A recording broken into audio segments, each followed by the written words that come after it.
If you were gonna choose to eat one of these, which one would you pick?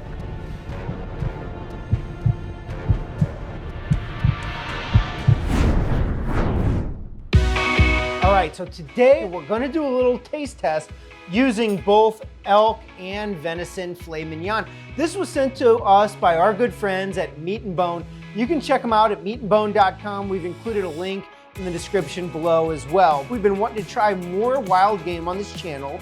We already have these pans getting nice and hot. Now these are lean cuts, so I'm gonna approach the cook on these, cook them each in a separate pan using a traditional method that I would use with a beef filet mignon. So they are nice and hot. As you can see, we got some smoke wisping up here through the air. We're just gonna go and get in a little bit of this avocado oil. We found that this provides a really nice sear. We got some comments on our last video, so we wanna let you know we hear you, and we are separating the pans for this cook. Now, we've also found out through some previous experiments that the meat tastes better when it's salted at least an hour ahead of time. So these have both been salted for at least an hour, probably about an hour and 20 minutes. From a coloration difference, it looks like the elk is just a little bit more red in color than this venison. Also, this venison just seems to be a little bit thinner of a cut. So we're gonna wanna get those in and out of the pan. We wanna hit like a nice medium rare temperature, same with any lean meat. Starting with the elk first. All right, now we're gonna go ahead and hit it with the venison. Now this elk is a little bit thicker than those two venisons, so I suspect it's gonna take just a little bit longer to cook. I also forgot to mention that at the end, we're gonna bring in our intern, you know him, T-Bone Stone, to help us with a little blind taste test. After I flip them, I'm gonna go ahead and drop in a little bit of this butter, about a tablespoon into each pan, because they are lean cuts that will help introduce some fat into these. Oh, it's getting hot in here, man. Look at that smoke. Because these are lean cuts, as I mentioned, I want to pull them off at like a medium rare temperature. So I want to pull them off about 125, 130, allow for a little bit of carryover heat.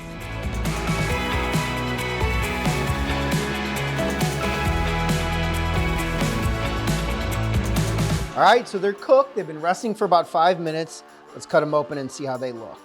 I'd call that closer to a medium, but it's very juicy. I mean, you can just see this coming right out of here, and we did let it rest. That looks phenomenal. This is the venison, again, as a reminder, rather than talking about how it tastes.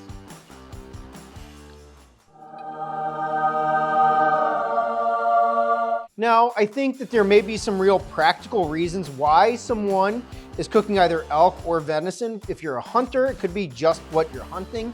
Also, I know that there are, a lot of benefits to the elk. It's really high in protein. I know a certain podcaster out there is really high on this stuff. Joe Rogan loves him some elk. I've seen him cook it.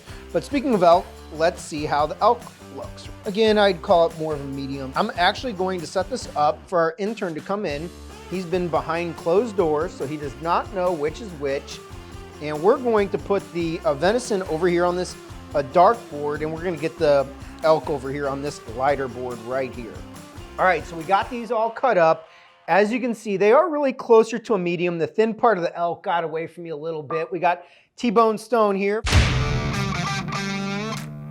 All right, you excited about this? Yeah, I've actually never had venison or elk before. All right, so we had T-Bone locked in a room as we were cooking these, so he doesn't know what is what.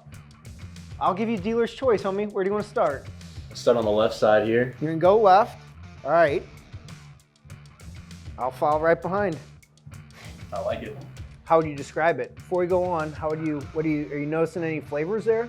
It's got a pretty decent crust on it. Mm-hmm. I know it's pretty juicy. Mm-hmm. So if you had any idea that that was not beef, would you know that it's not beef? I might notice something. It's a little bit different. It's not as rich as meat. Mm-hmm. When you bite into it, it tastes just like beef to me. The chew, everything is just like a filet mignon until you're about 5 seconds in. Then I noticed that there is a different flavor profile there coming through. I would describe it as more of an earthiness, or more of a gaminess, something that's a little bit bolder than grass-fed beef. But that's what I'm picking up on. Let's move on to the next one. We gotta cleanse the palate. Salud, brother. Got some good color. I thought I had overcooked this one a little bit at first, but it was just the thinner end, and we really do got some good color on here. How is the tenderness and everything? This one's pretty crispy. You can taste that crust on it. Mm-hmm. It's kind of, this one tastes more like beef to me. It's got the similar texture to it. I do know it's kind of an aftertaste. It's kind of the gamey flavor you mentioned earlier. I like it a lot. What I'm hit with on this one is it's almost like a sweetness when I bite into it. There's a sweetness, so I almost know right away that I'm not eating beef. Whereas over here, I would have thought I was eating beef right away, and then the flavor kind of changed on me a little bit. But with this one, I noticed that when I bite in, it is very tender, very lean, as you mentioned earlier. I'd say that this almost has a little bit of a sweetness. It starts out with a sweetness and then kind of finishes more even than this one did, where this one, again, tasted like beef to me. Now for, well, I'd say the $1 million question, but we don't have that much on the line today. If you were gonna choose to eat one of these, which one would you pick?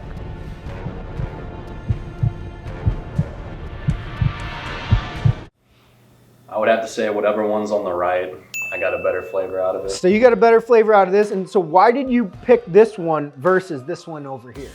I just really like the sweetness of the one on the right. It's more tender. It's kind of got a better aftertaste than the one on the left.